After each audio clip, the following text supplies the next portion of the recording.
sahabat GPIB yang diberkati dan dikasihi Tuhan Yesus Kristus.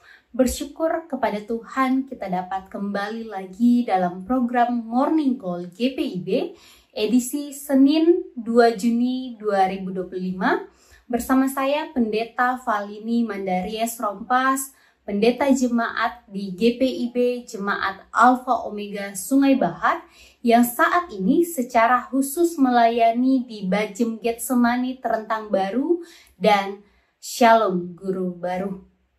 Sahabat GPIB yang terkasih, untuk memulai segala aktivitas kita di sepanjang hari ini, mari kita membaca dan merenungkan firman Tuhan.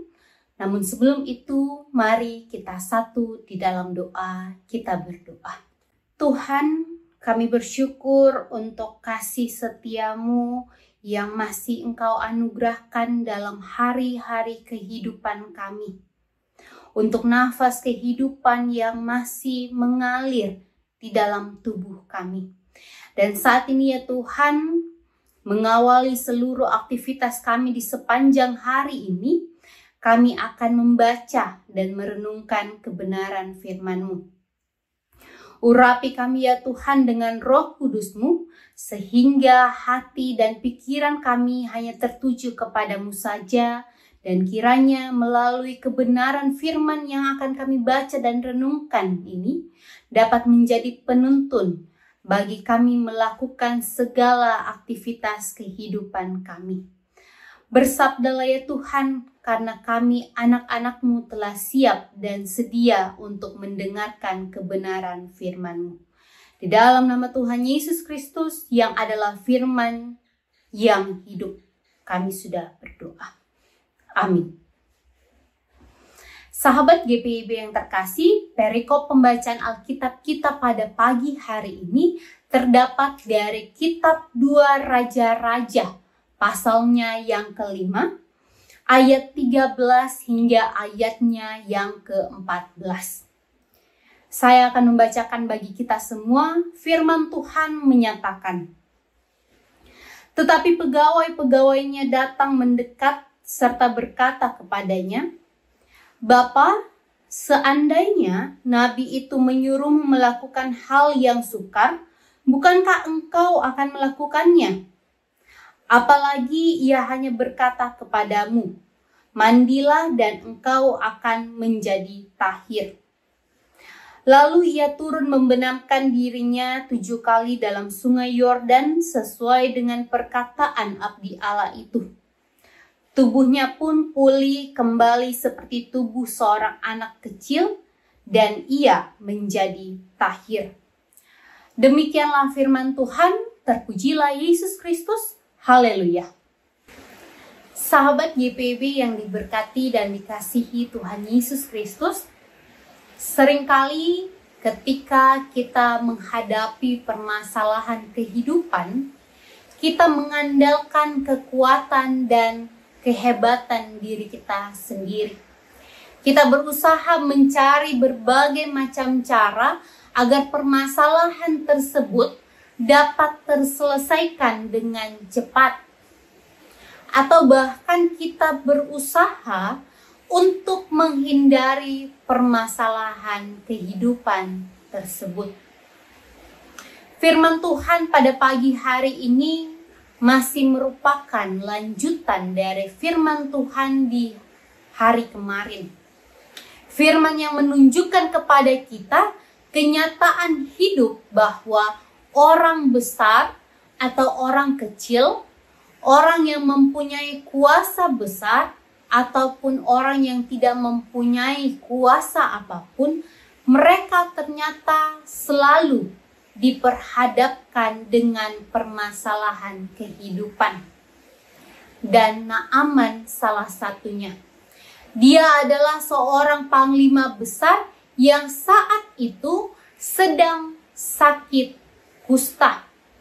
Sakit yang dianggap najis pada konteks kehidupan pada saat itu. Sehingga membuat Naaman berusaha untuk mencari jalan keluar agar penyakit yang dialaminya itu dapat segera sembuh.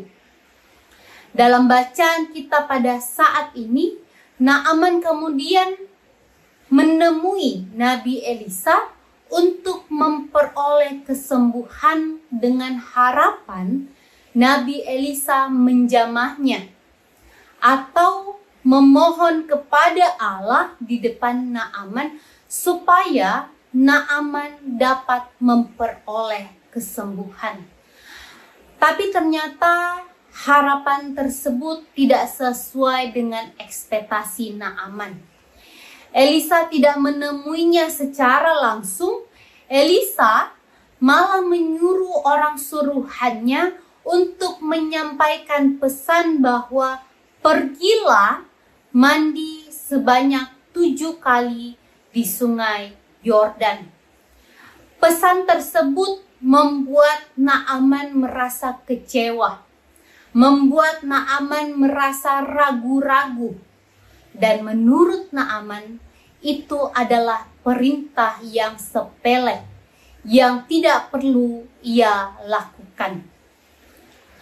Menarik, dalam fokus bacaan kita dikatakan bahwa para pegawai Naaman datang serta memberikan saran kepadanya dengan mengatakan, "Bapa, seandainya Nabi itu menyuruhmu melakukan hal yang sukar, bukankah engkau akan melakukannya?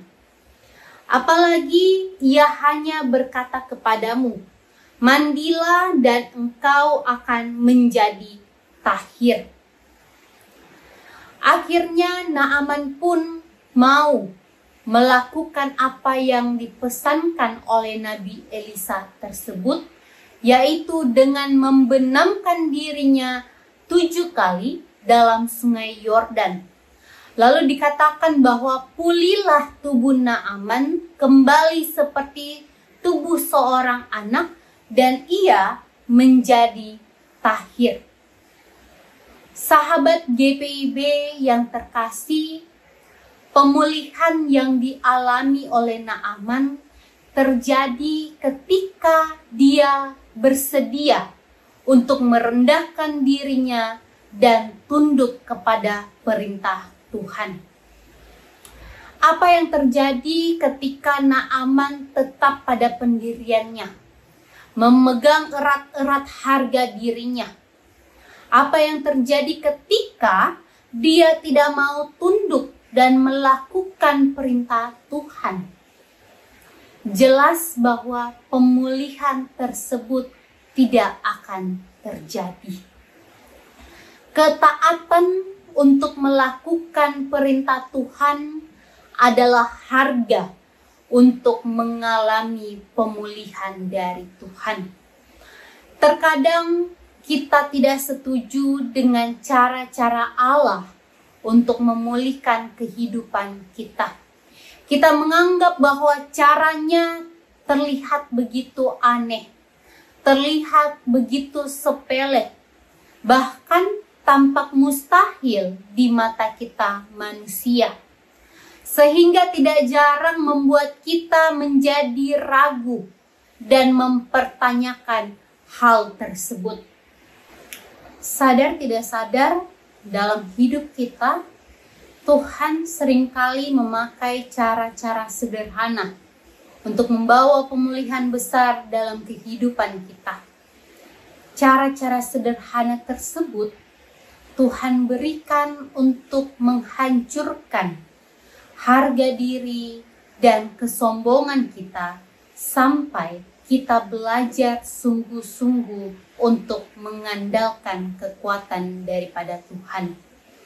Sahabat GPIB yang diberkati dan dikasihi Tuhan Yesus Kristus, dalam menjalani kehidupan ini, marilah kita menjadi pribadi-pribadi yang peka terhadap petunjuk-petunjuk dari Tuhan. Jangan menjadi sama seperti Naaman yang melihat perintah Tuhan itu sebagai sesuatu yang sepele. Petunjuk dari Tuhan, mujizat dari Tuhan, kadangkala hadir dalam cara-cara sederhana yang tidak bisa kita bayangkan. Karena tidak selalu Tuhan hadir dengan cara yang luar biasa, dengan cara yang istimewa dalam hidup kita. Kadangkala Tuhan juga hadir melalui hal-hal kecil dan sederhana yang tidak bisa kita pikirkan. Satu hal yang harus kita ingat bahwa tindakan Tuhan dalam hidup kita dapat mengubah hidup kita yang biasa-biasa saja menjadi lebih bisa untuk kita hidupi lebih baik. Naaman ia mengalami mujizat kesembuhan ketika ia mau bertindak dalam ketaatan dan bersikap rendah hati terlebih dahulu. Sehingga melalui itu dia dapat melihat dan mengerti rencana Tuhan di balik itu semua. Mari kita memulai hari ini dengan merendahkan hati dan meminta tuntunan dan hikmat daripada Tuhan untuk menyertai langkah kaki kita di sepanjang hari ini. Tuhan Yesus memampukan kita semua. Amin. Mari kita satu di dalam doa, kita berdoa. Ya Allah Bapa yang Maha Kuasa dan Maha Kudus, kami bersyukur untuk kesempatan boleh merenungkan firman-Mu pada pagi hari ini. Ajar kami selalu ya Tuhan untuk dapat menjadi pribadi-pribadi yang rendah hati. Ajar kami ya Tuhan untuk dapat menjadi pribadi-pribadi yang hidup dalam ketaatan, kepatuhan dan setia hanya kepada kehendak-Mu saja. Ya Tuhan, hari ini ada berbagai macam aktivitas serta kerja dan layan yang akan kami lakukan. Biarlah ya Tuhan apa yang kami kerjakan, kami lakukan dengan penuh rasa tanggung jawab. Kami lakukan dengan penuh rasa sukacita. Dan biarlah ya Tuhan, itu semua berkenan hanya kepada-Mu saja. Berkati setiap kami ya Tuhan, berkati setiap pergumulan-pergumulan yang saat ini sedang kami hadapi. Kami serahkan itu semua hanya ke dalam tangan pengasihan-Mu saja. Berikan kekuatan serta penghiburan kepada kami ya Tuhan. Perteguhkan iman dan percaya kami hanya kepada-Mu saja. Ya Tuhan, inilah doa syukur dan permohonan kami. Tuntun dan sertai langkah kehidupan kami di sepanjang hari ini hingga kami boleh dapat kembali beristirahat pada malam hari nanti.